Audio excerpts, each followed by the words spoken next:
Longacre. I'm your nurse, gone health coach. Hello, Facebook. Hello, YouTube.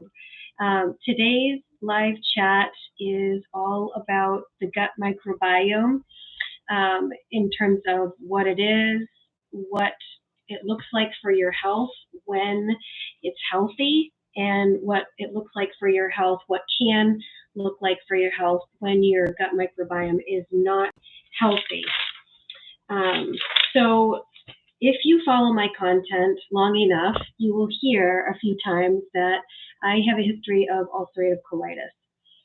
And I had to learn, as a patient with ulcerative colitis, I had to learn what the gut microbiome is, how it impacted. Hello, viewer. Welcome. Ask questions if you have questions. So we're talking about the gut microbiome today. What happens when it's good, when your gut flora is in good combination and mixture with each other, and what happens when it is not good, when your gut flora is out of whack. So I had said that I have ulcerative colitis, and so I need to pay attention to my gut flora more than someone else that does not have ulcerative colitis or another chronic illness, for example. So very simply, the gut microbiome is the ecology of your gut flora. So it's a mixture of bacteria, yeast, even viruses, fungi that are in your digestive tract.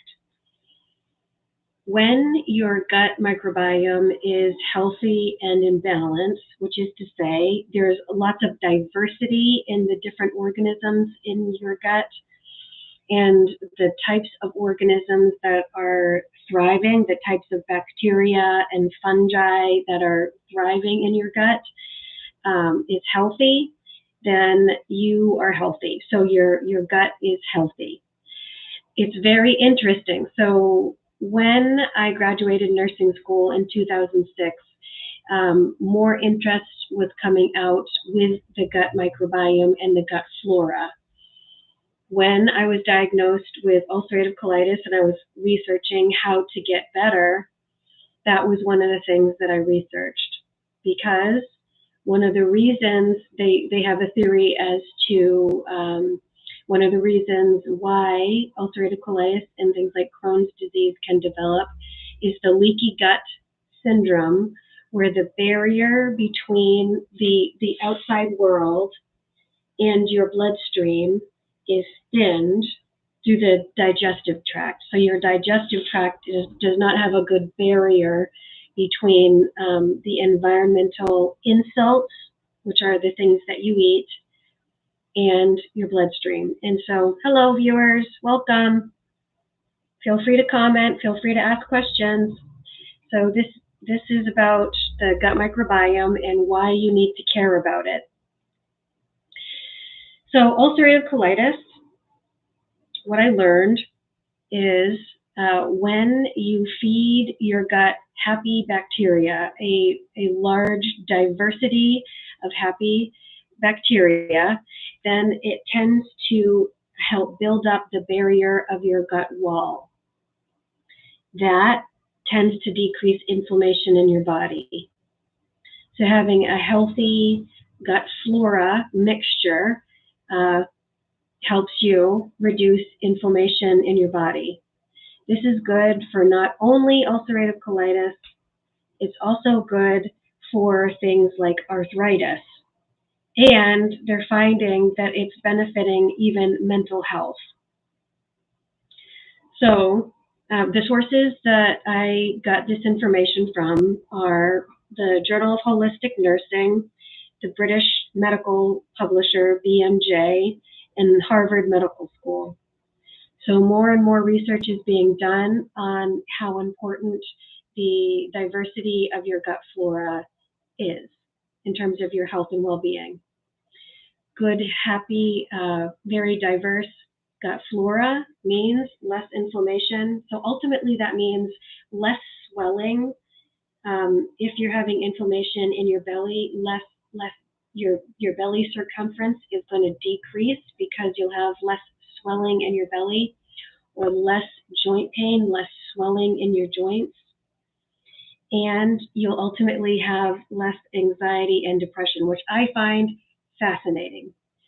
They have said for centuries that the gut is the second brain, and they are finding that when the mixture of your gut flora is bad, you tend to develop, or you tend to manufacture less serotonin, less dopamine. Dopamine is the feel-good chemical, the neurotransmitter in your brain that says, I feel good. So bad combination of bacteria in your gut, you might have more anxiety, more depression, less motivation to complete your goals, feeling crappy overall, more pain, and all that. So I find this fascinating. I'm going to talk a little bit about probiotics, prebiotics, postbiotics. Okay? So probiotics are the actual microorganisms that exist in harmony or out of harmony within your gut. Probiotics eat prebiotics. Prebiotics are plants that the bacteria or fungi eat in your system that produce happy results. So they produce more serotonin, they produce more dopamine, they decrease inflammation. A list of prebiotics are as follows: garlic, onions, leeks, asparagus, bananas, barley, oats, apples, cocoa, and wheat bran. A lot of plants. Probiotics like to eat prebiotics, which are a lot of plants. Then there's postbiotics. Postbiotics are the chemistry that happens. I see someone. Hi, Trinity. Welcome. Nice to see you. Thanks for coming aboard. So postbiotics are the chemical reaction that happens when probiotic eats a prebiotic. So it's the result of a probiotic eating a prebiotic. So that has the result of making, say, like vitamin B, vitamin K, serotonin, dopamine. Probiotics, bacteria.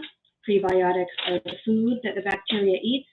Postbiotics is the result of that chemical reaction of the probiotics eating the prebiotics and our body's interaction after that happens. So if you have a question, let me know. I'm going to look on my other platform here. I don't see anybody there.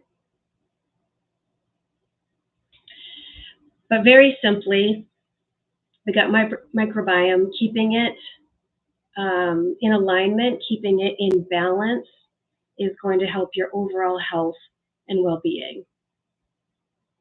If you have any questions, feel free to direct message me, and I will see you next time.